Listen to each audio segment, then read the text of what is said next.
Hola a todos, bienvenidos a nuestro video educativo.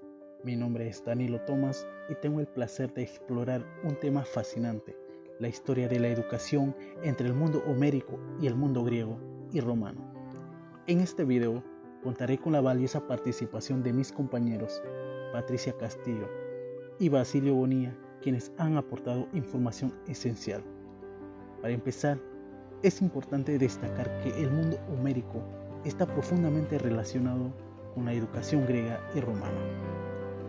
La historia de Grecia comienza aproximadamente en el tercer milenio a.C., con la altura mediterránea cretense o minoica, la cual alcanzó un notable grado de desarrollo.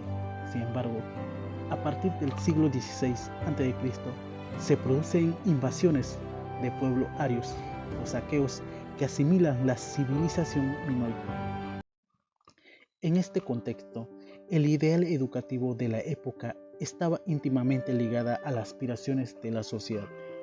Así, en un entorno heroico y guerrero, la educación reflejaba ese carácter, como se evidencia en las obras fundamentales de este periodo, la Ilíada y la Odisea. Escritas en el siglo VIII a.C., Homero, apodado por Platón el educador de la Hélade, subraya la importancia de su obra en la formación de valores griegos.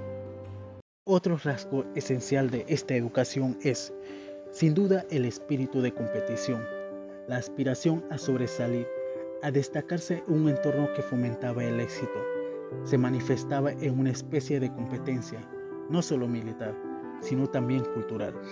Como decía Dilthey, amplios espacios para los ejercicios físicos debían cultivar no solo la fuerza, sino también la belleza, juegos festivos donde se demostraban estas habilidades, y la enseñanza de la poesía y el canto, acompañada de instrumentos musicales y relatos de Homero. Por lo tanto, Grecia se hallaba dividida en diversos estados, entre los cuales Esparta y Atenas son los más conocidos. La educación espartana se ha consolidado como un modelo de severidad y disciplina, admirada por pensadores como Platón, quien la reprodujo en su obra La República como solución al individualismo y a las divisiones sociales de su época.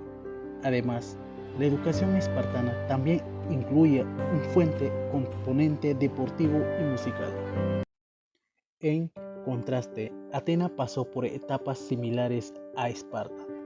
En su fase guerrera y aristocrática, Atenas replicaba el tipo de sociedad heroica de la época de Homero.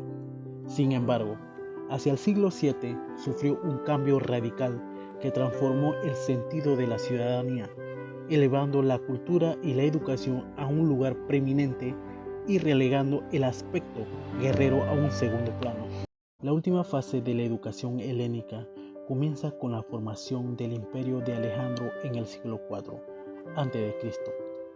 En este periodo, la educación deja de ser un asunto de la iniciativa privada y se convierte en pública, aunque no del Estado, sino de las ciudades y municipios.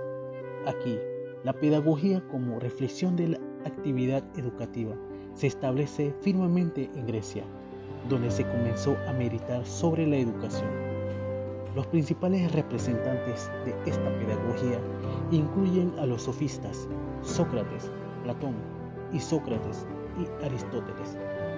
Por otra parte, es fundamental destacar que la cultura y la educación romanas se desarrollaron más tarde que las griegas, aunque ambas han seguido una marcha semejante como parte de un mismo método. La educación romana podemos dividirla en tres grandes periodos. La educación de la época heroica. Durante esta etapa, la educación era eminentemente aristocrática y se dirigía a los patricios, nobles que poseían todos los derechos civiles y políticos. La educación de la época de influencia helénica. A partir de mediados del siglo III a.C., la educación romana experimentaba un cambio radical debido a las modificaciones en la sociedad y la cultura, coincidiendo con la expansión romana por todo el Mediterráneo. La educación de la época imperial. En esta fase, La educación se distingue más por su organización que por su contenido, transformándose de un asunto privado a una educación pública. Es importante resaltar que, aunque los teóricos de la educación romana no alcanzaron la altura de Platón y Aristóteles, su influencia ha sido significativa en la escolaridad occidental, posterior que ha acudido ellos incluso más que a los helenos. En conclusión, el mundo homérico desempeñó un papel crucial en la educación, promoviendo valores esenciales en los jóvenes. Así, las épocas griega y romana presentaron enfoques distintos, adaptándose a sus propias necesidades culturales y sociales. Gracias por su amable atención. Espero que esta información les haya resultado útil.